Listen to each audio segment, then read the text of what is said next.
Hello అండి అందరికీ. ఇలా మా ఇంట్లో గణపతి హోమము అలాగే వెంకటేశ్వర స్వామి పూజ చేయించుకున్నామండి. ఇలా చేయడం చాలా సంతోషంగా ఉందండి. దేవుళ్ళని అంతా బాగా రెడీ చేసుకొని అలంకరించుకున్నాము.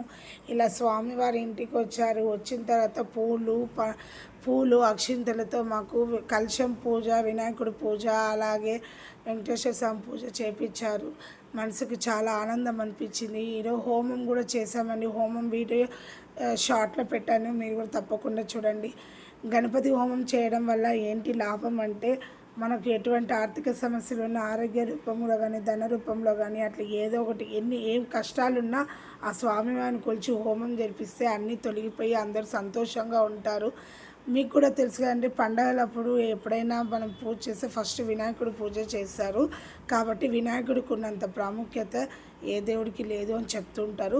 అందుకు ఇలా చేసామండి. చూడండి, ఇక్కడ వినాయకుడికి పాలు, పెరుగు, తేనె, నెయ్యి, చక్కెరతో ఇలా పంచామృతం అంటారు కదా, అలా 5 రకాలతో తెలిసి ఇట్లా అభిషేకం చేసి దేవునికి పూజ చేసి ఇలా దండం పెట్టుకున్నామండి. మనసుకు చాలా సంతోషం అనిపించింది.